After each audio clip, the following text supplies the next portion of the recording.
Hola gente, ¿cómo están? Yo soy Toto Flores y hoy me tomo un café con Lía Sacín. Hola. Hey, ¿cómo estás? ¿Qué tal? Bueno, Bien. como verás, mi calle ha sido Sí, bombardeada. y es un terreno en disputa. Mami, ¿dónde ¿Por te acá puedes abajo? poner esto para esconderte acá creo. el cable? Pero no. Oye, gracias por acceder a tomarte un café conmigo y salir en mi pequeño proyecto personal. Me encanta. Yo lo vi y dije, oye, qué chévere, porque creo que faltan siempre más espacios para conversar de todo, ¿no? De cosas coyunturales, políticas, y también para conversar de la vida, para Claro. conocer a otras personas. Y me parece súper chévere cuando la gente tiene una idea y la realiza, porque muchos tenemos muchas ideas y Sí. no las realizamos. Y no la realizamos. Así que me parece súper chévere. ¿Y este es el Gracias. capítulo número? Este va a ser el capítulo número 5. Ah, ya. Hay una constancia, es un mes. Sí, claro, ya pasé el mes, ya voy a pasar el mes. Qué chévere. Nunca he tenido la constancia para ser generadora de contenido, te diría. O sea, que no esté relacionado a mi trabajo, hay una perseverancia cotidiana para eso. Bueno, o sea, ahora por ejemplo yo, porque he conocido a raíz de este proyecto varias gente que ya pasa o sea, digamos que ya gana dinero con esto, Claro, ¿ya? Yo todavía no gano un centavo, ¿no? próximamente. Próximamente, ojalá, suscríbanse pues, suscríbanse. Denle a la campanita. Claro. No tienes que poner como cara de algo. ¿No has visto? Ponen así como una cara. Denle a la campanita. Ah, no, pero ahí sale, ¿no? Cling, cling, efectito. Sí. A veces a mí me preguntan sobre el periodismo, ¿no? Ya, ¿y cómo se hace que el periodismo sea independiente? No se puede, pues, porque, o sea, si yo trabajo en un medio de comunicación, ese medio de comunicación, o sea, independiente en el sentido más filosófico, así de que no dependo de nadie, es imposible. Todos los medios de comunicación tienen publicidad de cuchumil empresas, y no es que tu contenido periodístico dependa de, pero sí es un condicionante en un sentido muy general, ¿no? Claro. Entonces es como que, pucha, si va a salir una denuncia contra Coca-Cola y Coca-Cola auspicia el programa, de hecho que hay un conflicto ahí entre la ética periodística y la ética comercial el sentido comercial, ¿no? Entonces, Claro. Libre, que lo financie la gente. Esa sería la única, los televidentes, los oyentes, financien un espacio periodístico y es bien complejo. Y eso te ¿Algo lo podrá tipo La decir, Encerrona? claro, Marcos y Fuentes, los colegas de Epicentro, sálvese quien pueda. Es bien difícil, necesitas un montón de gente que sea constante, que aporten un monto más o menos, porque no es barato hacer periodismo. Porque tienes que dedicar, si es que quieres hacer investigación, necesitas gente especializada, necesitas horas dedicadas a eso para encontrar algo interesante y tal. Si quieres hacer igual contenido, audiovisualmente hablando, hay un costo, hay cámaras, hay iluminación, hay un sitio donde tienes que grabar, y a pesar de que los comunicadores siempre tratamos de ir buscando una forma para abaratar costos, pero hay unos costos y hay un valor del trabajo de la gente, del que graba, del que edita, del que coordina las entrevistas y etc., ¿no? Entonces es bien complicado hacer cuestiones autosostenibles, ¿no? Y al mismo tiempo es la única forma de que los contenidos sean realmente libres, ¿no? Claro. Que te financian los que te ven, bueno, pues tus contenidos van supuestamente acorde a lo que esa gente está esperando recibir de ti. Claro. ¿No? Entonces, si a mí se me ocurre hablar en contra de una marca, de un sitio, de un funcionario, en teoría no va a haber una represalia económica por eso, ¿no? Que debe ser así el periodismo siempre, sí debería, pero poco imposible, ¿no? Ya incluso en mi última experiencia en el Estado ya he descubierto que es completamente imposible que no haya alguien que te cuestione o te fiscalice por lo que dices o no dices, ¿no? Así es, la nuez. La pregunta que le hago a todos al comenzar esto es ¿cómo te presentarías? ¿Sabes qué es una cosa que yo hago en los talleres que a veces dicto de comunicación estratégica? Porque es lo básico, tú desde dónde comunicas. Claro. Y te diré que últimamente, a esta altura de mi vida, creo que soy la mamá de 2 niños. Y antes tenía un conflicto con eso, ¿no? Eso me conflictuaba. Pero yo ahora siento que de todos los roles que ejerzo en mi vida, el que más me compromete y el que más me satisface y el que más me identifica con lo que yo soy es ser mamá. Y ser la mamá de 2 niños pequeños, ¿no? Y en segundo orden, por supuesto, y intrínsecamente arraigado en mí, ser periodista, ¿no? El otro día mi hijo chiquito me dice, hablando del tema del trabajo, le digo, no, ya no estoy en la radio, y qué sé yo, y qué. Y me dice, no, ¿eres periodista? Le dije, no, yo siempre soy periodista. Que no tengo un medio no quiere decir que no sea periodista. Claro. Es como una forma de interactuar, una forma de analizar el mundo, una forma de interactuar, una forma de ser, ¿no? Y es lo que siempre trato de volver a hacer, aunque el periodismo te escupe. Claro. 10 veces y tú 10 veces vuelves, ¿no? Ahí regresas y te vuelves a escupir. Porque al final uno es lo que siente más que lo que hace.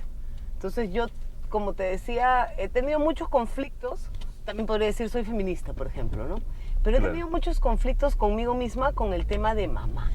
¿Por qué? Porque hay una concepción trágica, ¿no? Mártir, una concepción como poco valorada, pues, ¿no? O sea, alguien que dice yo soy mamá, como primer punto de mi agenda, pucha, pensarán, esta es una loca conservadora, anticuada, aburrida. Pero en realidad para mí, una de las cosas que yo quise ser y no fui fue maestra. Y para mí ser mamá es ser maestra, por ejemplo, es una acción generosa, es una acción comprometida, es una acción también de generar en estas pequeñas personas, yo siempre les digo personas pequeñas o pequeñas personas, un cambio en la sociedad, una esperanza de futuro. Entonces, para mí está asociada a muchas cosas bonitas y que tienen que ver también con mi quehacer, ¿no? Yo soy una persona que desde los espacios que me ha tocado he querido tener algún impacto positivo en la sociedad, en el futuro. Y luego, como dando vueltas a esto, digo, todo eso lo hago en mi rol de mamá. Claro. Todo eso lo hago, ¿no? Y me satisface, ¿ah? Y el otro día ponía en el Twitter, estaba un día así de bajón, así deprimida, desesperanza, todo, y me tocaba llevar a mi hijo al fútbol en la tarde, porque juega fútbol. Y de verdad que eso fue el clímax de mi día. Y me sentí emocionada, me sentí conectada, sentí que lo estaba apoyando, sentí que estaba aportando a que él, más allá de que juegue o no juegue profesionalmente, hijo, no hay problema, a que aprenda la solidaridad de jugar en equipo, el esforzarse, a veces cuando ya físicamente no jalas, pero es algo que tú quieres hacer y le pones ese extra de esfuerzo, claro. Aprender cosas nuevas, manejar la frustración. Entonces regresé y como que con otra onda, ¿no? Y bueno, y la retribución que ellos te dan, que tú lo sabes, también es una de las retribuciones más increíbles que uno puede recibir, ¿no? Mejor que cualquier premio, mejor que cualquier sueldo, aunque si hubiera un sueldo no nos molestaríamos. Sí. Pero sí, o sea, así como tiene sus lados bien fregados ser papá, ser mamá, para mí es una labor que condensa mucho de lo que yo soy, ¿no? Que soy una persona comprometida con ciertas causas, que soy una persona que me gusta la docencia, me gusta tratar de transmitir conocimiento. Y una persona que finalmente trata también de tener esperanza en que el futuro va a ser un poquito menos horrible, digo ahora último. Ya no digo mejor, un poquito menos horrible sería suficiente, ¿no? ¿Todavía tienes esa esperanza? Un poquito menos horrible, ¿no? Algo, al menos. Mira, vamos a pasar por nuestro colegio. Por nuestro colegio. Él estudió en el mismo colegio que yo. O sea, yo estudié en el mismo colegio que él porque él es mayor, evidentemente, ¿no? Evidentemente. No, pero como varias promociones, ¿sabes? Lo que pasa es que con el pasar del tiempo y la madurez, uno como que se empareja. Claro, es que, a ver, o sea, tampoco tanto, mami, no ser tan mayor que tú. Yo soy promoción 2001. Yo soy 97. Ah, ya, son señoras y señores, ustedes juzgarán. No, ¿cómo 4? Ah, sí, 4. A él le fue mejor en el colegio que a mí. Claro, tu promoción, nuestras promociones tenían colores, entonces su promoción era morada. Mi promoción era morada, de ahí venía la naranja. Y de ahí venía la azul. La azul, que era la de mi hermano, y de ahí venía la roja, que era la tuya. No, la verde. Es que los verdes eran medios monstruos. Ay, perdón, chicos. Eran medio... ¿Cuáles eran los verdes? Los verdes, pues. Los verdes estaba Rodrigo Limón, Pablo Torrejón, Pablito Torrejón. Claro, ellos son los verdes. Pablito Torrejón. Sino que no eran muy visibles. Los azules estaba tu hermano Daniel. Y después estaban los naranjas, que no creo que no conocía a nadie. Y luego estaban los morados, que eran ustedes. Ahí estaba María Pía Torrejón, la hermana de Pablito Torrejón. Pero en los morados estaba Jesús Lobo, ¿no? No. En los morados estaba Jesús Lobo. Ya, claro. Y tenían un buen equipo de básquet, creo. Algo ahí me acuerdo. De chicas. La mayoría de las chicas. Eran del equipo de básquet que... colegio, la única vez que el CIFO figuró en algo deportivo. Ya, pero en ese momento era un montón de diferencia, pues. O sea, él y yo no Sí, hemos compartido claro. en el colegio, las aulas, en los patios, no. O sea, No, por ahí no, que no. él era el de la mancha de los chicos grandes, yo era chiquita, pues tú estabas en quinto, yo estaba en primero de secundaria, o sexto, Claro. no primero. Entonces, no hemos compartido realmente en espacios de igual a igual. O sea, yo era una chibolita. O sea, y hemos él- compartido en espacios de igual a igual, pero ya de más grandes. Claro, O por sea, eso. cuando ya hemos salido del colegio. Exacto, ¿no? Porque Pero tenemos amigos en común. se van como que etcétera. cerrando esas brechas, ¿no? Sí, claro. Entonces ya es como que esos 4 años ahora ya no son nada. En ese momento, pues, no sé. Y imagínate, cuando yo estaba en quinto de primaria, tú ya estabas en tercero de secundaria o cuarto. Tú ya estabas en la universidad y yo seguía en el colegio. Entonces, en ese Sí. momento, sí, esa brecha generacional parecía como bien infranqueable. Pero bueno, pasa el tiempo y uno como que coincide en otros espacios y se da cuenta que esa brecha finalmente era mínima, ¿no? Casi inexistente. Obviamente se evidencia en mi juventud y... Y mi vejez. Sí. No, 4 añitos, 4 añitos. Está bien. 4 añitos, ¿no? No es nada. Pero bueno, por ejemplo, con tu hermano sí teníamos mucho más interacción en el ¿Con cole, cuál ¿no? de todos mis hermanos? Con Daniel. Con Daniel. Claro, Daniel era el más cercano a mi promo, ¿no? Sí, claro. Y todos tus hermanos, o sea, la verdad es que como que son bien... No sé, en la percepción eran los hermanos Flores, ¿no? O sea, eran como una especie de, Sí. de grupo, digamos, ¿no? Tenían como una cierta Sí, línea es que éramos un similar, culo, ¿no? pues. Éramos 4, bueno, somos 4. Habían como unas especies de, habían como las dinastías, ¿no? Los Flores, los Bazán, también eran Los los Bazán Bazán también que era eran una basquetbolistas, dinastía, claro. ¿no? Y Lusitania era de tu promo, ¿no? Lusitania era mi Ya, promo. yo la admiraba, pues, ¿no? Era así como la chica chévere, grande, que jugaba básquet. Y tenía sus hermanos que eran 2 grandazos, por lo menos 2 que Sí, yo recuerdo. no eran más, creo que también Eran eran más 4 o también. 5, no, Sí. no estoy seguro. Oye, la gente antes tenía bastantes hijos, ¿no? No entiendo cómo hacían. Porque no costaba tan caro el limón, pues ahora que como el Claro. limón está muy caro, chamare, antes te mandaban limonada en la lonchera, todo ahora ya... Claro, ahora no hay forma. Ah, otra cosa que te mandaban antes, no sé por qué me acuerdo, era esos polvos que diluyes en agua para hacer refresco. Ahora eso ya no se usa, ¿no? Es tóxico. No, eso, claro, nosotros hemos crecido con esas huevadas, pues, ¿no? Canú. Tú tomabas jugo de naranja tan. Que era una Tan cosa o canú. monstruosa, era un polvo que lo diluían en agua Pero ¿te para acuerdas? hacer refresco. ¿Te acuerdas de Mambo? ¿Mambo? Mambo. ¿Era también un polvo? Sí, la nueva combinación Mambo. Ah, que sí, hacían- mango, maracuyá. Puta, que eran unas mezclas de plátano, fresa y piña. Eran buenas. Pero lo que pasa es que en esa época no fiscalizaban, creo, porque ¿cómo va a Claro, ser sí, mango? no. O sea, No. ¿cuánto porcentaje de mango hay en ese polvo? No, no Ni hay la forma. cáscara del mango. Literalmente ni la cáscara del mango. Claro, ahora tú no le das esas vainas a tus hijos. Ah, no, pero tú sabes, porque he conectado. Un día, no sé por qué, compré uno de esos polvitos. ¿Ya? ¿Ah, sí? Cuando ya tengo tenido mis hijos, hace poco, ¿no? Lo compré y dije, bueno, ¿no? Mis hijos toman muchísima agua, pero no sé por qué a mí se me ocurrió que de repente podían querer probar esa vaina, ¿no? Lo preparé, sus caras de indignación. ¿Qué es esto? Yo, ¿qué no les parece chévere? Y si le echo limoncito. No, mamá, ¿pero para qué? Y además me dijeron, ¿para qué? O sea, ¿para qué si nosotros tomamos agua, no? Claro. Y ya, pues en el mejor de los casos a veces toman jugo, ¿no? De naranja, de papaya. Me miraron así como... Y yo dije, no. Enrollé mi bolsita así con mi polvito y dije, no, creo que nosotros estábamos mal, ¿no? Y así un montón de cosas, ¿no? Antes en los kioscos pues vendían chisitos, Qué gracioso. Y ahora no, pues no, ahora tú vas a los kioscos y hay gente ya también que se malea, ¿no? Esos Mi abuela me cuidaba cuando mis papás trabajaban y yo tenía 2 años. Mi abuela me cuidaba y me daba Coca-Cola en biberón. O sea, claro, ahora mis hijos no toman gaseosa, ¿no? Y tienen 6 y 7 y no toman gaseosa. Yo tomaba en biberón la Coca-Cola. Claro, yo he tenido una batalla, por ejemplo, con lo de mis hijos, ¿no? Gente que me dice, ¿pero por qué los privas de tomar gaseosa? Perdón, no sabía que el derecho a tomar gaseosa era Claro. un derecho constitucional incluido. ¿Tus hijos cuántos años tienen? Mis hijos tienen 3 y... Perdón, amigos. 6 y 9. 6 Sino y que 9. se llevan 3 años, iba a decir. Mis hijos tienen 6 y 9. Cayetano tiene 6 y Doménica tiene 9. Y también no conocen la gaseosa, o sea, la conocen, pero no la han probado. y tampoco la toman, por supuesto. Y he tenido gente que me dice, pero ¿por qué los privas de tomar gaseosa? ¿Pero por qué eres mala? Ellos quieren tomar y tú no los dejas.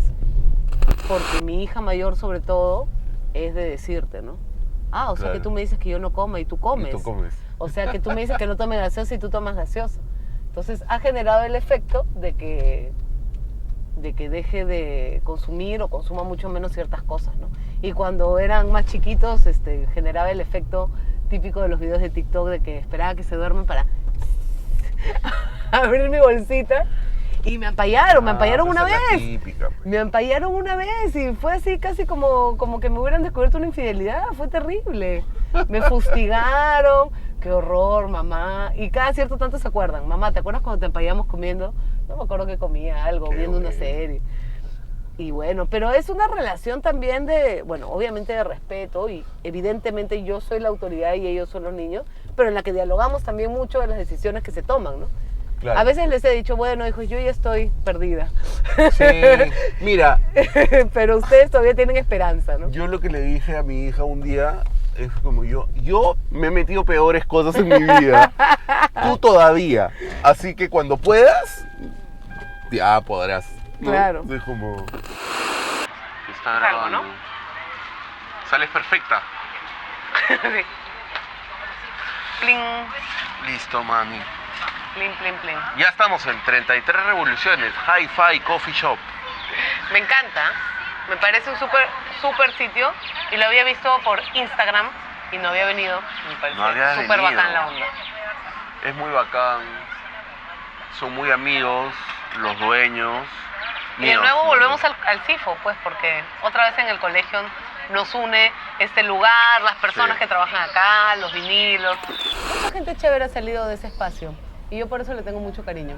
A mí a veces me preguntan, etapa que recuerdas más de tu vida, la etapa del colegio. Creo que había muchas cosas chéveres, personas chéveres con las que todavía comparto, con las que me encuentro. Hace poco fui a la Feria del Libro a ver la presentación Sí, de la pero por editorial de un ejemplo, amigo querido. Por ejemplo, de los 3 o 4 amigos que tengo de mi promoción con los que paraba, que es gente con la que medianamente me hablo todavía, nos vemos muy poco, pero por lo menos 1 o 2 veces al año nos juntamos, ¿no? Pero fuera de esa gente, ¿no? De ese núcleo que tengo, la gente del colegio con la que tengo contacto ha sido gente que he conocido o que he vuelto a conocer fuera del colegio. O sea, por ejemplo, Josip es mi hermano.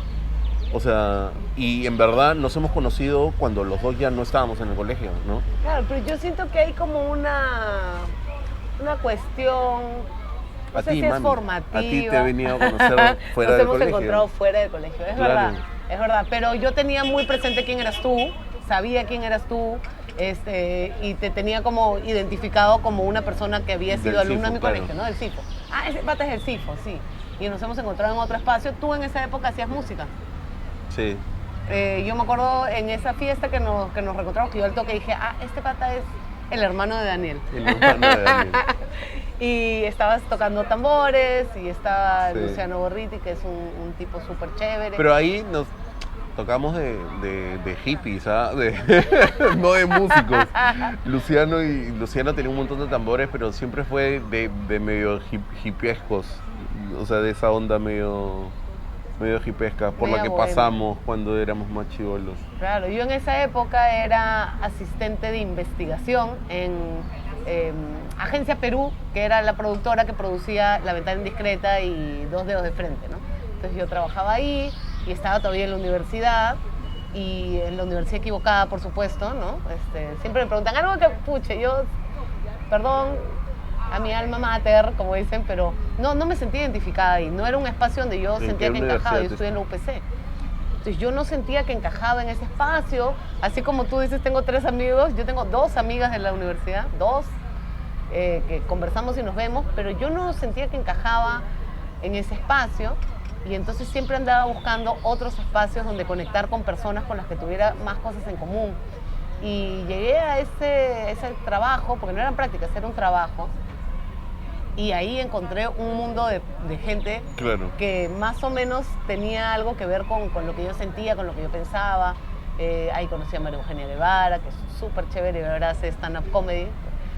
Conocí a Luciano, conocí a un montón de gente que me hizo ver que habían más cosas que hacer y que ver en el mundo, ¿no? Y fue una experiencia bien bonita, ¿no? Hasta que nos levantaron del aire. Oh, qué pena. Primera vez que me escupió el periodismo. Primera de muchas veces que el periodismo me iba a escupir a la calle, pero fue un aprendizaje súper bacán, ¿no? Y luego, en verdad, más bien yo me fui desligando de la universidad porque no conectaba con el sitio, con las personas. Entonces me metí más a chambear y consecuencia de eso saqué mi bachiller 1000 años después y mi licenciatura recién la estoy terminando de gestionar porque cuando el espacio no te conecta para tú desarrollar una cosa, ya sea esa cosa sea una tesis, un trabajo, un documental, lo que sea, es bien difícil. Entonces yo me fui alejando y me fui más metiendo en el mundo de los medios y del trabajo que en el mundo de la universidad, ¿no? Entonces mi experiencia universitaria es bien precaria, poco conectada. Sé que la mayoría de gente más bien en la universidad tiende puentes, ¿no? Descubre, en tu caso, no sé, te metes en la política universitaria, ¿no? En los movimientos. Ya yo no tuve eso, ¿no? Entonces fue como una etapa media frustrada. Bueno, sí, en la UPC no me puedo imaginar espacios como ese, ¿no? No, habían pues los jueves culturales en su momento, pero muy poco espíritu de lo que uno se imagina que es la universidad, que es un espacio de compartir, de dialogar, de inquietudes culturales, políticas, sociales, ¿no? Pero no había mucho de eso y creo que sí siempre como que resentido no haber tenido ese espacio, ¿no? Ya, claro. Pero buenas conexiones laborales, sí, ¿no? Eso te ofrecen, sí. Eso sí. Eso sí puedo decir. Y me dediqué a chambear, pues, ¿no? Yo chambeo desde que estaba en el 5º ciclo de la universidad. Y el periodismo es una chamba absorbente y demandante. Entonces también eso te dificulta un poco el hecho de ser ordenadito con el tema académico, ¿no? Y empecé a llevarme los cursos, ¿no? Si bien no soy periodista y no estudio periodismo, he hecho prensa. ¿Ah, sí? Sí. Y no es lo mío, no va conmigo, no me gusta. Por eso yo digo que el periodismo es un quehacer, porque es una profesión que tú ejerces cotidianamente y que tiene sus particularidades. Yo últimamente cuando converso con chicos, chicas, ¿no? Jóvenes, siento que no entienden mucho eso. O sea, el periodista es periodista 24/7. El periodista le cuesta mucho desconectarse. A mí me dicen, ¿no? Pero desconéctate un rato. Sí. Y eso que no estoy en un medio, ¿ah? Pero tú me preguntas ahorita cuál es el último escándalo, qué ha pasado, quién ha dicho esto, y yo lo tengo todo porque me interesa a mí como persona. No porque me paguen para yo seguir las noticias. A mí, mi forma de ser, mi forma de relacionarme con el mundo es estar involucrada en el quehacer del país. Entonces es mi forma de ser, no es que sea mi trabajo. Entonces a veces me dicen, ya, pero ya no estás en la radio. Sí, en ese momento no estoy en un medio de comunicación. La última vez fue Radio Nacional, antes fue RPP, luego he trabajado en otras cosas y siempre en la cosa que trabaje tengo esta necesidad de estar conectada con lo que sucede en el país, en la región, en el mundo, con los hechos noticiosos. De repente no tengo ese mismo ahínco para otro tipo de información, pero sí para la información noticiosa y es parte de mi forma de ser. Y yo sí creo que es importante en un periodista tener eso, porque cuando no lo tienes es un esfuerzo estar. Claro. Y por ejemplo, si vas a hacer entrevistas, no te vas a poner cada día a recopilar todo lo que ha ocurrido en un caso para hacer una entrevista. El que está conectado ya lo tiene y refresca lo último. Pero si estás en la nube y vas a querer, ¿cómo se dice? No, para porretearte todo en media hora no va a ocurrir. Sí, pues.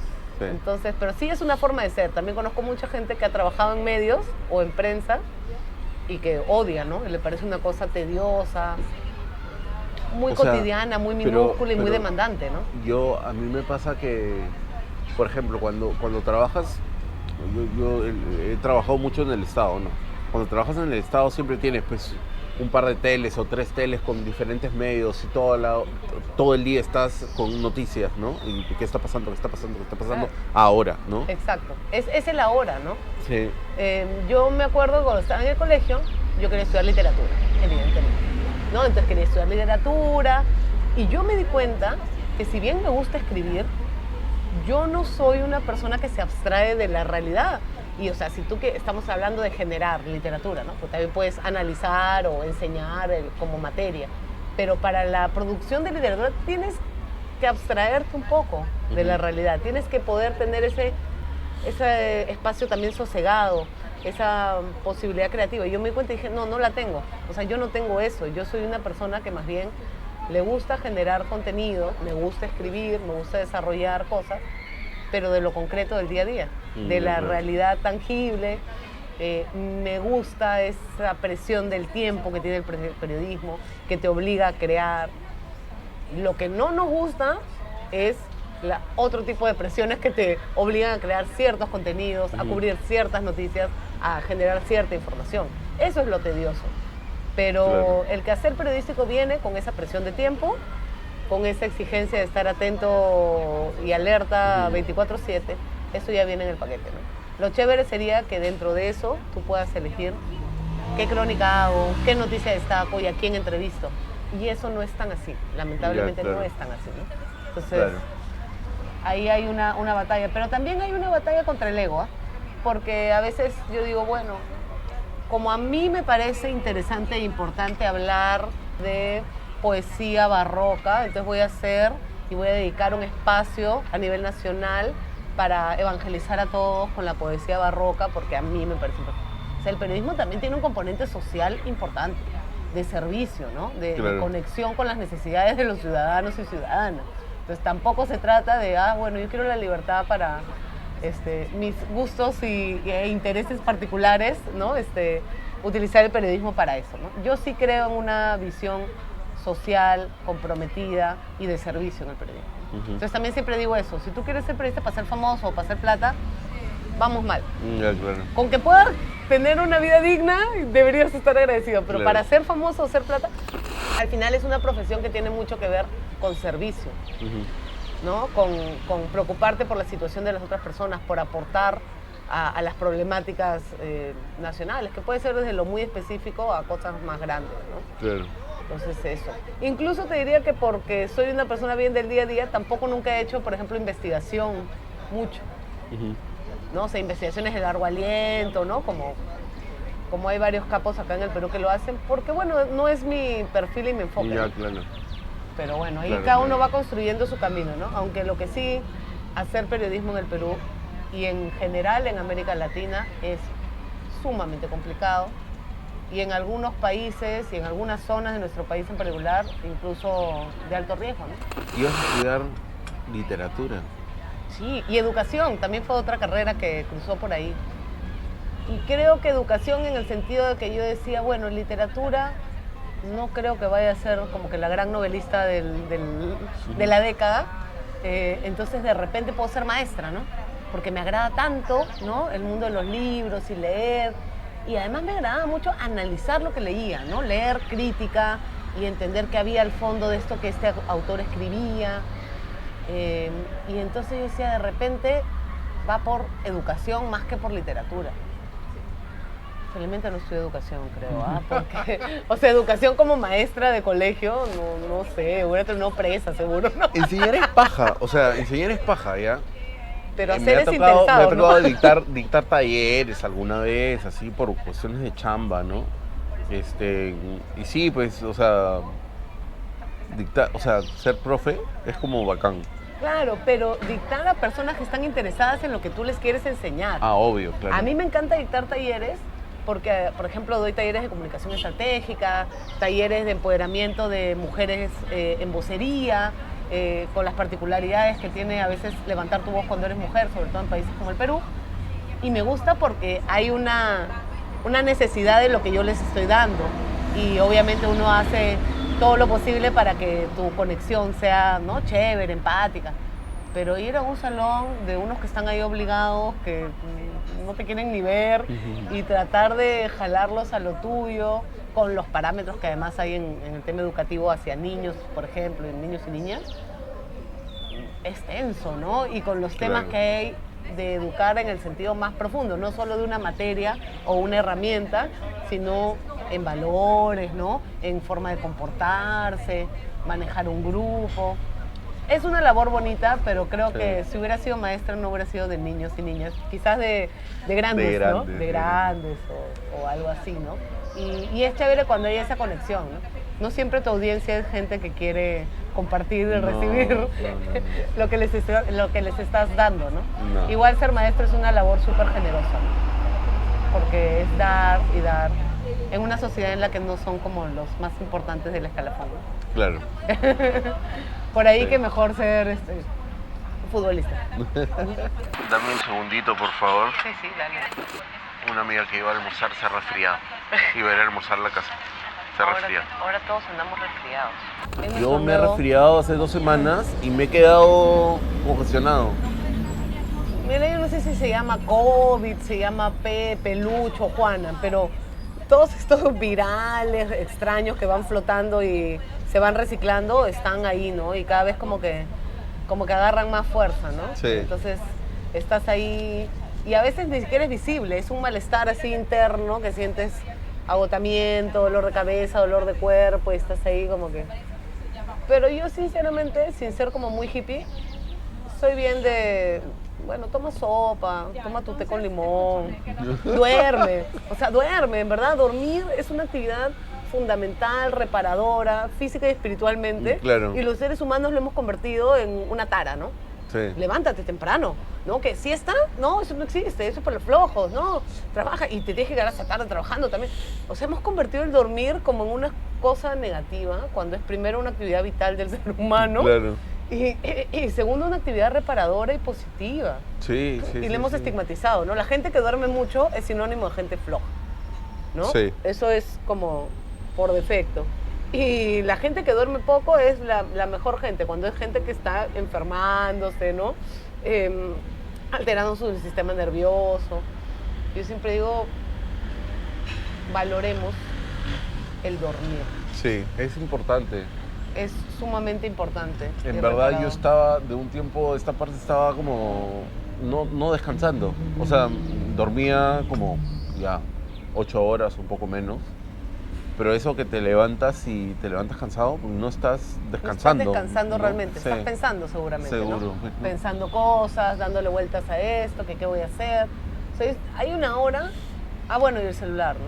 O sea, estás como viendo contenido y dices, no, voy a ver esto para relajarme. Y estás como sobrecargando tu cerebro de información graciosa, motivadora, lo que sea, pero de información. Y hay un momento en que tienes que dormir, ¿no? Bueno, yo he tenido coyunturas políticas en las que yo decía, diablos, ¿duermo o no duermo? Porque por ahí que duermo y ya renunciaron 3 presidentes en lo que yo dormía, ¿no? Y a veces me despertaba en la madrugada a ver, ¿no? Si algo había pasado. Y te das cuenta y dices, oye, esto es una especie de enfermedad. O sea, uno tiene que tener un momento de por lo menos 8 horas mínimo, sí, claro, en el cual tú descansas, ¿no? Y no estás pensando en nada, estás pensando en que el reposo es importante, ¿no? Porque efectivamente una cosa es dormir y otra cosa es descansar, ¿no? A veces duermes y te despiertas más cansado de lo que estaba. Y últimamente lo que me ha vuelto, que me daba de niña, es pesadillas. Y las pesadillas no te dejan descansar bien. O sea, tú tienes... El otro día soñé con una gotera en el techo. Y que el techo goteaba y que se iba a caer. Y me levanté pensando que se iba a caer eso el techo. pasaba, ¿no? Y pucha madre, ya me levanté alterada, sentí que no había descansado. Y eso es porque tu cerebro está dando vueltas, ¿no? Sí, claro. Cosas, ideas, preocupaciones, qué sé yo, y que no te dejan dormir tranquilo, ¿no? Pero bueno, es la vida adulta. ¿Ahorita en qué estás? Ahorita, bueno, salí de Radio Nacional. Amablemente me invitaron a retirarme. Literal, de retirarme de mi oficina.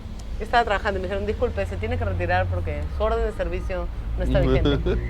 Sí, bueno, aprendan a despedir a la gente, ¿no? En general, a los seres humanos, ¿no? Unas formas, ¿no? Pero bueno, salí de Radio Nacional, donde tuve una experiencia súper chévere de trabajar en un medio de comunicación del Estado, donde pude conducir programas, cosa que no había hecho antes. ¿Era tu primera vez en el Estado? En el Estado, sí, como medio de comunicación. Había trabajado en el MINSA, en el área de prensa, hace años, muchos años, en el gobierno de Alan García, 2. ¡Hala! Sí, hace un montón de años. No me gustó, la verdad. Era súper demandante. Además, caíste O sea, discúlpame, yo que he trabajado en el Estado, en varios sectores, el MINSA es uno de los más duros. Durísimo, Yo he trabajado en durísimo. la salud, que es peor todavía. No, y durísimo porque yo tenía siempre este chip de la ayuda, ¿no? Entonces al MINSA llegan muchos pedidos de ayuda de vida o muerte, o sea, de niños, personas en general que necesitan una operación, un traslado, un trámite, Sí. qué sé yo. Y tú quieres ayudar, ¿no? Y quieres meterte. Y es 200% frustración, ¿no? Entonces tú sientes que no puedes ayudar a nadie, intentas, fracasas. No, sí, fue una experiencia dura, pero era mi única experiencia en el Estado. Y en Radio Nacional fui con toda la ilusión de que los medios de comunicación del Estado deberían ser los mejores lugares para los periodistas para trabajar, porque no tienes pues ningún anclaje con ningún grupo empresarial, marcas, etc, etc. Si vienen a denunciar una marca y la denuncia es válida, tú la puedes poner, porque finalmente tu financiamiento, tu existencia como medio depende del Estado. Y el Estado supuestamente es como neutro, ¿no? No debería defender un interés en particular. Pero tiene otras complicaciones políticas, ¿no? Entonces fue una experiencia bien bacán porque nunca había tenido la oportunidad de conducir espacios de entrevistas o informativos de manera consecutiva, ¿no? Maña. Y es bacán, me gustó. Me gustó la radio porque no implica imagen, entonces puedes como ser más suelto y más libre para hablar, para decir. Y fue una experiencia bonita. Después de la radio decidí tomarme, porque eso fue en final, julio, ¿no? Casi julio, hasta diciembre, dije voy a experimentar la vida de los freelance, voy a tomar proyectos, voy a hacer otras cosas porque también quería terminar algunos asuntos académicos. Entonces dije, voy a dedicar un tiempo a eso y voy a dedicarle más tiempo a mis hijos, ¿no? Lo que te decía de ir a sus entrenamientos, recogerlos del colegio, otras cosas, ¿no? Y ahí va en eso, en hacer talleres con comunidades. Me gusta mucho el trabajo con comunidades, el trabajo con mujeres, planes de comunicación, y es como otra rama de los comunicadores que no tiene que ver con el periodismo, al que extraño y quiero, pero que me permite manejar mi tiempo, que me permite desarrollar otras habilidades, y lo que también me permite es conocer gente, ¿no? Y eso para mí es básico, ¿no? La vez pasada grabé un video institucional que tenía que ver con COVID y la pandemia, y conocí, por ejemplo, son agentes comunitarias no remuneradas, voluntarias, que trabajan como conexión entre el Ministerio de Salud y los barrios. Entonces van casa por casa, preguntan cuáles son las necesidades, hacen algún seguimiento a temas de salud. Entonces me pareció una cosa tan chévere y dije, pucha, puedo contar esta historia en mis redes sociales. Y hago eso también, ¿no? Uso mis redes sociales para contar cosas, para compartir contenido. Y me gusta, me agrada, y es como un momento de ponerle un poco pausa a lo que decíamos, ¿no? Al minuto a minuto. El tema mujer es un tema en el que me he involucrado hace buen tiempo, de manera intuitiva, no de una manera muy así organizada, sino de manera intuitiva. Y es un tema en el que siempre también quiero aportar un poco mi ángulo, ¿no? Y es que hay un trabajo, un activismo muy enfocado en las mujeres exitosas, ¿no? En las mujeres líderes, en las mujeres CEOs, en las mujeres que logran romper techos de cristal, y está súper bien y es súper positivo como imagen para las generaciones que vienen.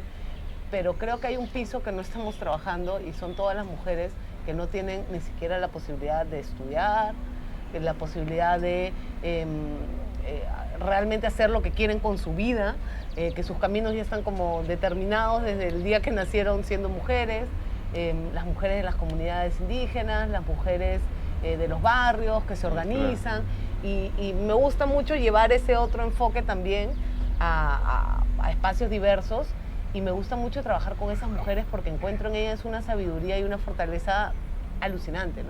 Porque tú dices, bueno, yo nací, me mandaron al colegio, no hubo duda al respecto, yo acabé el colegio, mis papás pagaron mi universidad, en este caso una universidad privada. Si hubiera sido pública igual, me hubieran apoyado para que estudie. Nadie dudó de que yo iba a ir a la universidad, y nadie me puso trabas en el camino de lo que yo quería ser y hacer. Pero hay otras mujeres que tienen tantas trabas en el camino desde el día que nacieron, solo por el hecho de ser mujeres, y las van empujando y las van retirando para las que vienen detrás, y es bien inspirador y bien bonito. Y por otro lado también es, al fin y al cabo hay tantas conexiones también entre nosotras, ¿no? Entonces las dificultades que yo tengo con las labores de cuidado, si bien es cierto, claro, mi posición económica y social puede ser distinta que la de ellas, pero en el fondo nos entendemos. En el fondo muchas de nuestras quejas sobre el acoso, sobre el machismo, nos entendemos. Claro. Y como se puede entender un aseo con una dirigente de una olla común. Y van a tener puntos de conexión y de comunicación, porque esas desigualdades y esas violencias traspasan también los sectores socioeconómicos de alguna manera. Entonces también es un poco acercar esa lucha y esas causas comunes para jalar un poco para el mismo lado, ¿no? Y bueno, y a través del periodismo también, porque estamos súper atrasados. Desde el punto de vista de cómo cubrimos los temas, ¿no? Cómo elaboramos los titulares, el uso del lenguaje, cómo entrevistamos, cómo nos acercamos a los temas, estamos bien atrasados en enfoque de género en los medios. Y no siempre es adrede, ¿no? No es que todo el mundo es machista y odia a las mujeres y es misógino, sino que faltan herramientas también, ¿no? Falta mucho en cuanto a herramientas, en cuanto a capacitarnos, en cuanto a sensibilizar de lo importante que es. Yo veo que hay mucho de, ay, bueno, pues da lo mismo si pongo que la mató por un ataque de celos que si pongo que es un feminicida. Además, a mí no me gusta estar usando esas palabras, porque esas palabras están asociadas al mundo caviar, entonces yo no quiero ser caviar, entonces yo no digo feminismo, yo no digo feminicida, yo no digo crímenes de odio, porque esas son palabras que usan los caviares. Entonces, como, sí es importante y sí marca una diferencia y no tiene nada que ver con la postura ideológica que tengas en lo político. Tiene que ver con los derechos de las personas y tiene que ver con construir una sociedad menos violenta, ¿no? Claro. Pero bueno, es una batalla, ¿no? Una batalla permanente y sí se está avanzando, ¿no? Hay algunas cosas en las que se avanza. Por ejemplo, que ya los paneles de solo hombres ya no son bien vistos, ¿no? Ya hay una narrativa que dice, oye, disculpa, pero la sociedad está compuesta de hombres y mujeres, ¿no? Sí. O sea, debe haber mujeres que puedan hablar también en tu panel, en las entrevistas también. Entonces, si bien falta cambiar como lo de fondo, siento que este tipo de cosas sí aportan, ¿no? Entonces aportan a visibilizar, aportan a ir cambiando un poquito el chip, ¿no? Pero a mí me parece tan... O sea, porque yo lo veo en mi esposa, que es una persona que se ha dedicado a la academia. Entonces a veces incompatible que es el mundo académico con la maternidad, por ejemplo, ¿no? Totalmente. Tú has mencionado ahora la mujer exitosa, que es la CEO, pero de alguna manera tenemos metido que la CEO, mujer exitosa, no es mamá. Exacto. Porque, y si es mamá, no ha criado a sus hijos, ¿no? Exacto. Porque no hay un lugar en donde las dos cosas confluyen de una manera equitativa. Y hay cosas concretas, ¿no? O sea, no sé, las mujeres tenemos un tiempo de licencia por maternidad y a los hombres les dan 10 días, si no me equivoco. Bueno, eran 3, luego dieron 7 y luego 10. Entonces, claro, si tú y yo trabajamos a la par, tú trabajas en una empresa y yo trabajo en otra empresa y somos más o menos pares. Y vamos a tener un hijo. Entonces, vamos a tener un hijo, yo voy a parar de trabajar, supuestamente, porque voy a trabajar en criar un ser humano, disculpen la pequeñez, entonces voy a dedicarme a eso 3 meses, ¿no? Acumulando mis vacaciones, porque las mujeres sacrifican, entre comillas, sus vacaciones. Yo he escuchado poquísimos casos, perdón amigos, y me han contado, no recuerdo, que los hombres digan, ya, mis vacaciones las voy a poner para cuando nazca mi hijo. Sí, claro. Que es lo que hacen todas las mujeres. Las mujeres juntan los días que te dan. ¿Cuánto dura la maternidad? La licencia por maternidad, ¿no son 5 meses? No, en el Perú son, juntando el pre y el post, 90 días, me parece. 3 meses. 3 meses, el pre y el post, ¿no? Claro, y tú deberías darle a lactar a tu hijo hasta el año. Ah, claro, ¿no? Por supuesto. Ya tú ves cómo haces, ¿no? Bueno, te cuento cómo hacía yo, porque con mi primera hija me ofrecieron trabajo cuando ella tenía 3 meses. Trabajo de reportera de prensa en ATV. Bien. Entonces yo dije, mira mi angustia, ¿no?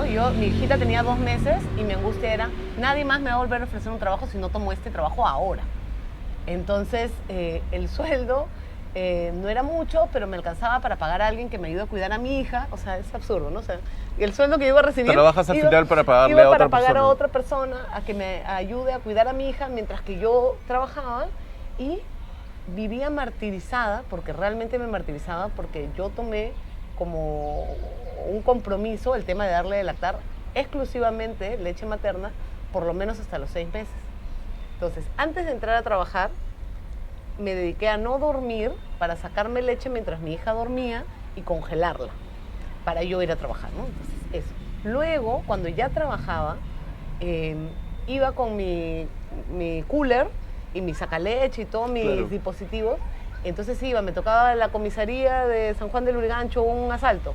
Entonces, mientras que no salían a declarar todo, le decía al equipo, no, oigan chicos, un ratito voy al carro, me sacaba leche. Llenaba mis bolsitas, las congelaba. Llegaba al canal, escribía mis textos en el carro, porque mi idea era que tenía que llegar al canal, locutar y salir corriendo, porque cada minuto que yo perdía en comer, en sentarme, en conversar con mis compañeros, lo que fuera, eran bolsitas de leche.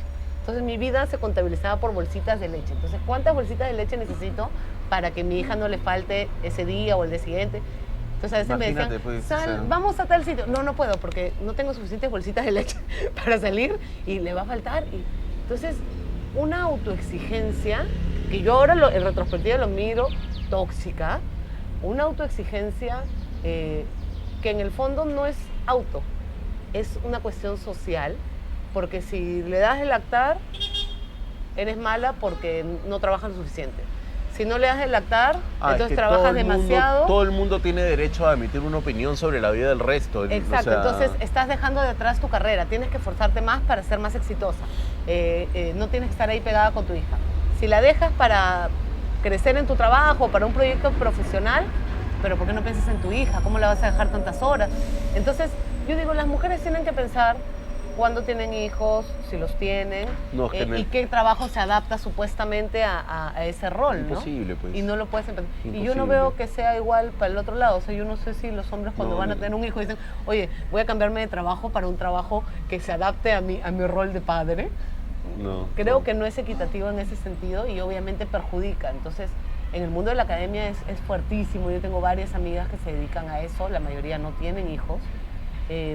Cuando migran es más complejo porque además no tienes el soporte de la red familiar y el grado de exigencia en cuanto a horas, a variabilidad en tus rutinas, tiene unas características que muchas veces no encaja con lo que se requiere de ti en el Claro. rol de mamá, ¿no? Entonces, es bien duro y bien complicado y creo que requiere un cambio social acelerado, acorde a los avances que queremos lograr, ¿no? O sea, hay temas normativos, lo que te decía, ¿no? No puede ser que a la mujer le den un tiempo de maternidad y al hombre le deberían dar el mismo, pues.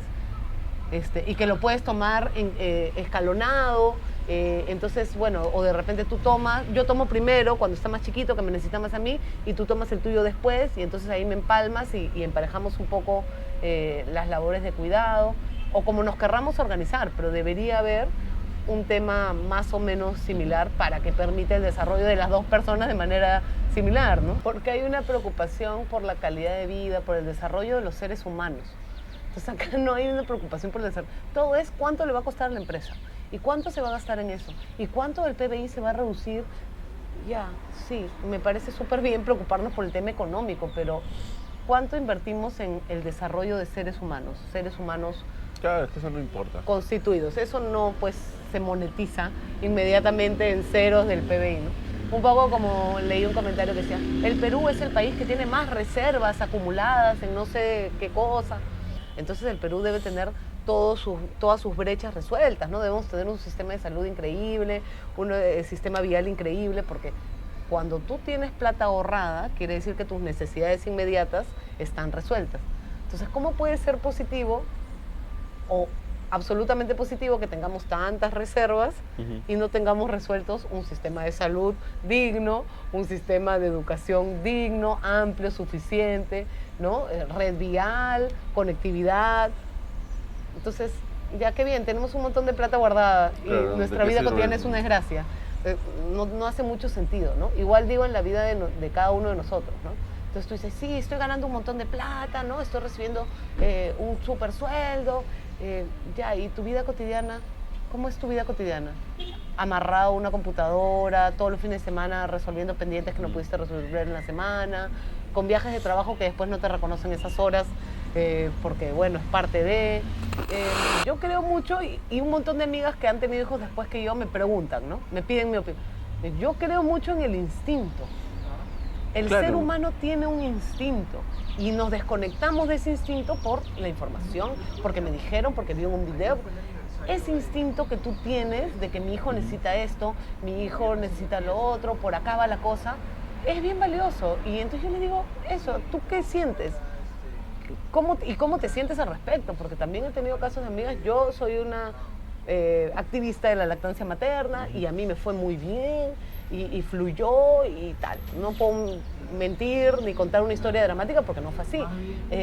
Pero conozco amigas que han sufrido. Yo decía, si tú estás sufriendo con ese proceso, ¿no crees que de repente no es tan positivo ni para ti ni para el bebé? Claro. Porque más allá de teorías de cuánto le transmites o no, es un proceso en que los dos están padeciendo, porque él también está padeciendo en ese proceso. Entonces, con lo importante que puede ser la lactancia materna, quizás es más importante también tu salud mental en ese momento, ¿no? Y una frase hecha que es 100% cierta, ¿no? Si los papás, o en este caso la mamá, está bien, tranquila, contenta, plena, en paz, ese bebé va a estar bien y va a desarrollarse bien, ¿no? Cuando tú no estás bien, no tienes algo bueno que dar tampoco, y eso muchas veces también genera un círculo problemático, ¿no?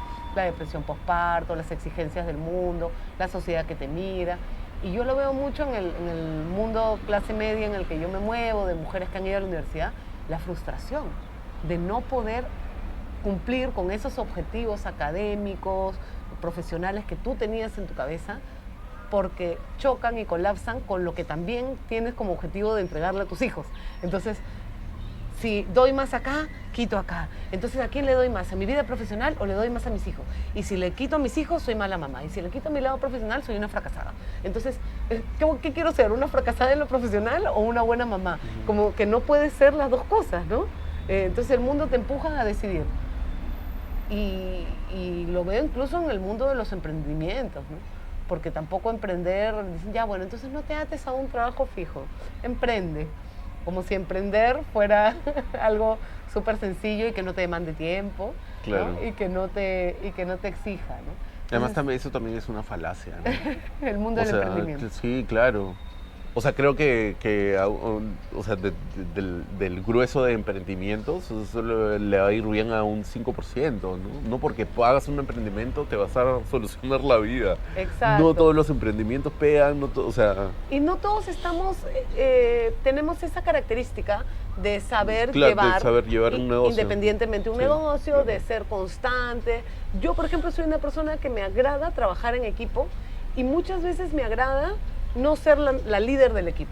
O sea, sí es cierto que últimamente he liderado equipos, pero me gusta mucho también no ser la líder del equipo, ¿eh? Y dedicarme, por ejemplo, solo a lo periodístico y que alguien más se dedique a lo organizacional, a lo logístico, ¿no? Y yo enfocarme solo en lo periodístico. Claro. Y me gusta eso, ¿no? Entonces, no todos estamos hechos para ser el que jala la pita, digamos, ¿no? Sí. Y entonces, y hágalo usted mismo con sus propias manos y va a surgir, ¿no? Si le pones mucho empeño, va a funcionar. No, a veces hay cosas a las que les pones mucho empeño y no funcionan. Entiendo. Y son aprendizajes, son experiencias, o te dicen, no, por ahí no es, ¿no? Pero no todo lo que le pongas mucho esfuerzo va a salir bien. Claro. Y eso no lo asimilamos, ¿no? Lo que Claro. sale mal lo quieres meter como abajo de la cama, ¿no? Da vergüenza, da Al final es malestar, ¿no? aprendizaje para la vida, pues, ¿no? O sea, de eso se trata. Caerse y volverse. O no, de repente no te quieres volver a levantar en eso, de repente quieres hacer otra cosa, de repente Claro. eso te dice que por ahí no es, que no eres un emprendedor, que quieres trabajar en una empresa con planilla, o de repente te dice que ese rubro que estás haciendo no es el tuyo, y al final hay mucho desprecio del fracaso, ¿no? Entonces, lo que no sale bien es un fracaso, y el fracaso es lo peor que le puede pasar al ser humano en esta sociedad, ¿no? O sea, no hay nada peor que ser... Es mejor ser corrupto, ratero, estafador, que ser fracasado. De todas Roba, maneras. pero ¿ah? hace obra. Claro, Roba, de pero todas hace maneras obra, es claro. mejor ser cualquier cosa menos fracasado. Entonces, si tú para triunfar tienes que pisar gente, ¿no? Cerrar a personas, pagar una miseria, explotar a otros, bacán, porque eres exitoso. Claro. No importa, todo eso no importa en pro de ser exitoso. hay un poco esa lógica, ¿no? Entonces yo digo... Ahí tienes a la cuña que se hizo de abajo. Ah. Yo me hago desde abajo, ¿no? O yo construyo mi cadena de restaurantes explotando, ¿no? Explotando Claro. mozos, ¿no? No les doy propina, les pago una miseria, pero ya tengo mi cadena de restaurantes y soy exitoso, ¿no? Entonces, pero nuestros términos de exitoso y fracaso son bien perversos, ¿no? Sí. Bien perversos. Sí, y sí, van sí. con lo que decíamos. El desarrollo del ser humano no es el centro de eso. Entonces, el que tiene un emprendimiento, un café, un negocio, o lo que sea que haya hecho, y lo ha hecho bien, de buena fe, generando un ambiente bueno para los que están incluidos en eso, respetando el medio ambiente y todas esas cosas que no importan, y que de repente es algo muy chiquito, que solo le da para él y para 3 más, ese no es exitoso. Ese es un mediocre. ¿Por qué Claro. no crece? ¿Por qué no es cadena? ¿Por qué no hace más y más y más? ¿No? ¿Quieres otro café? No, estoy bien. Agüita, ¿Sí? agüita. Yo voy a pedir otro café. Él va a pedir otro café. Sí. Está bien. Qué chévere. Hola, ¿qué tal? ¿Cómo estás? Bueno, vamos a invadir aquí el programa. Tenemos un infiltrado. ¿Por qué hay palabras que han sido tomadas según la ideología política? Entonces ahora las palabras tienen un valor. Lo ves en las descripciones de los perfiles. Entonces si la descripción del perfil dice pro vida, libertad, no sé qué, Sabes que es un alguien facho de derecha. mierda, así como... Entonces si la descripción dice Gracias, papi. derechos humanos, derechos de las mujeres, rojo. Y como, ¿en qué momento las cosas se volvieron tan blanco y negro y tan tóxicas, ¿no? Porque entonces me preguntan, ¿tú eres pro vida? Y como eso ya está asociado a un movimiento antiderechos de las mujeres, yo diría no, pero yo no soy pro muerte. O sea, que si no soy pro vida, soy pro muerte. Claro. No. Pero además es muy gracioso, ¿no? Porque, o sea, yo durante toda mi vida me he considerado un pata de izquierda, ¿ya? ¿Activista, militante? No tanto como militante, pero sí activista, ¿no? Y de ahí me he dado cuenta de que en verdad, si bien comulgo con algunas de las cosas que tiene la izquierda, también comulgo con algunas de las cosas que tiene la derecha. ¿Eso qué me hace, no? O sea, como... Y al final, yo he tomado la decisión de que solamente hay algo que es no negociable, y que son los derechos humanos. Fuera de los derechos humanos, ya, si eso me hace de Podemos izquierda, de debatir. derecha, pero eso no es negociable. Es que no se pueden debatir los derechos humanos, porque los derechos humanos o son para todos o no son para nadie. Claro. Entonces, o son de todos o son de nadie, porque en cualquier momento los tuyos pueden estar en cuestión, y en ese momento te vas a dar cuenta que cuestionar los derechos humanos afecta a todos. Pero el asunto es que la gente dice, no, es que mensaje Bukele es derechos humanos para la gente de bien. ¿Y quién dice quién es la gente de bien? Claro. ¿Quién ¿Cuál determina? es el criterio y quién determina?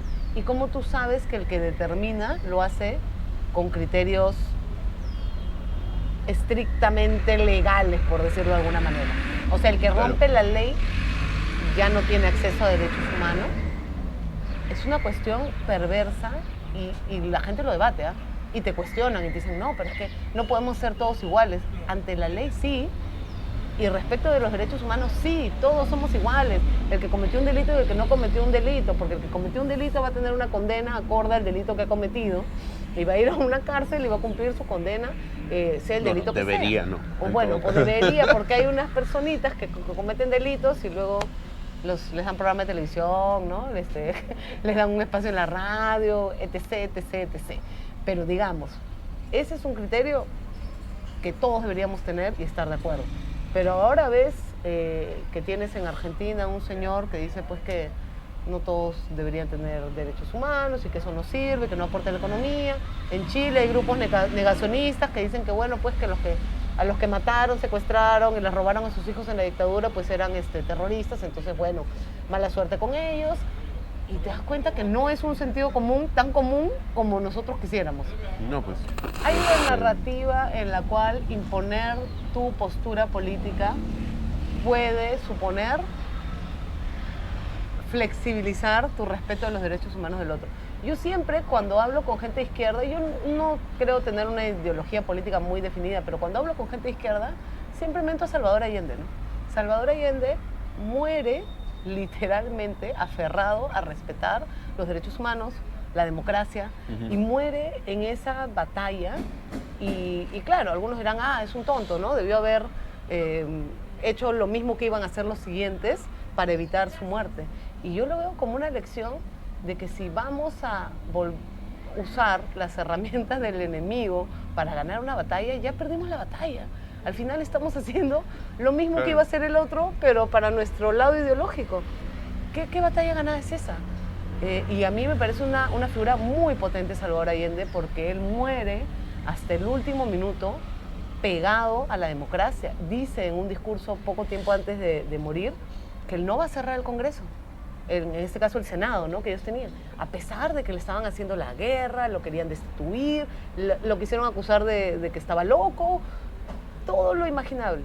Y él dijo, yo no voy a cerrar el Senado, porque yo voy a llevar a cabo mis ideas a través de la democracia, y la democracia incluye el respeto de los derechos humanos, ¿no? Entonces, eso sí o sí.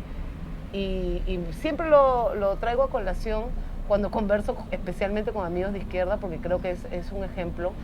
Y luego lo que vino fue el horror, y la parte trágica es que Salvador Allende no pudo evitar que el horror ocurriera, pero después de esa etapa de oscuridad, que justo ahora se cumplen 50 años, después de esa etapa de oscuridad hay un renacer y un repensar y decir, no se le puede permitir violar ni cruzar ciertas líneas a ningún gobernante, a ninguna persona con poder, sea cual sea su ideología política, porque eso va a devenir en muerte, en violencia y en arbitrariedad. O sea, así va a ser. O sea, no se trata de hacerle al otro lo que el otro te iba a hacer a ti, y entonces, bueno, como el que lo está haciendo me cae bien, entonces, ¿no? Bien, porque es el de mi bando.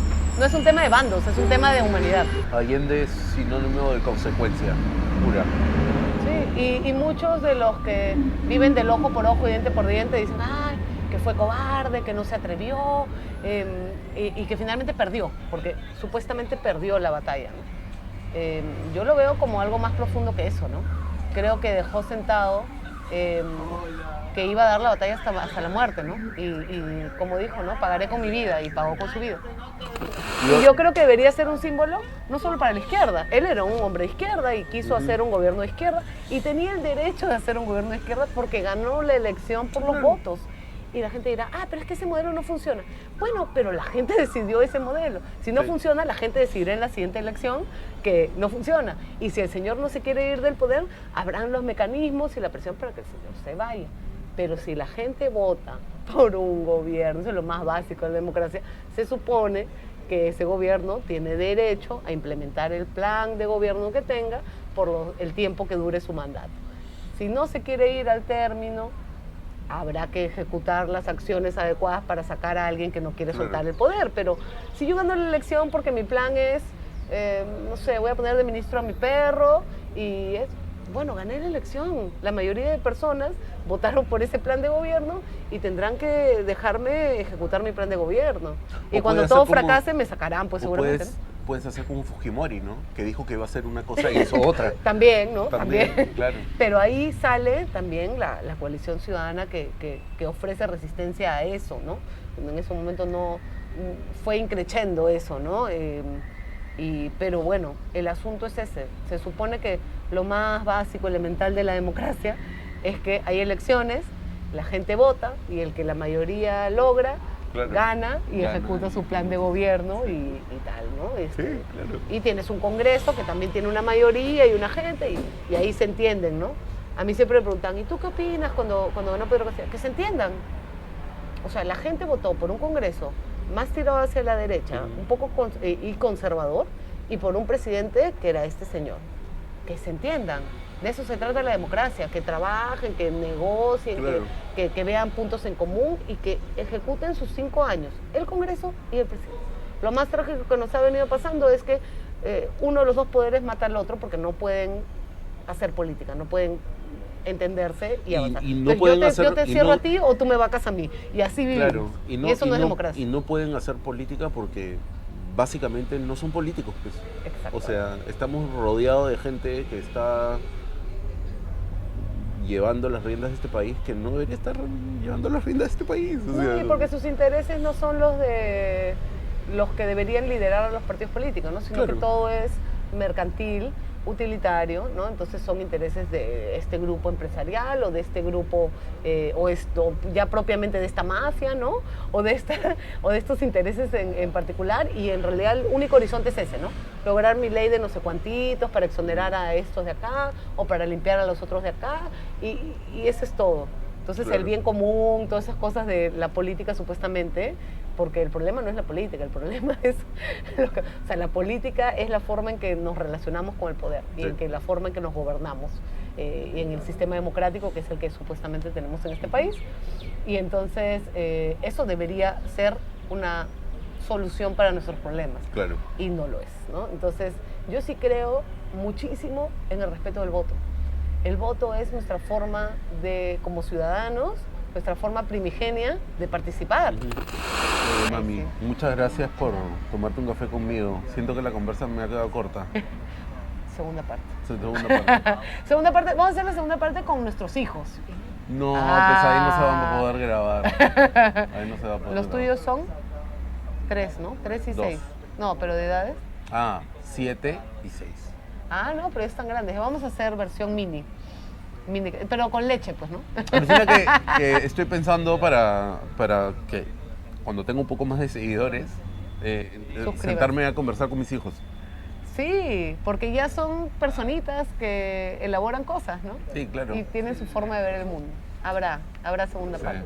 Gracias por invitarme y siempre es chévere reencontrarse contigo. De verdad, me da mucho gusto que estés haciendo cosas, dando espacio y conversando. Me parece muy bacán. Gracias.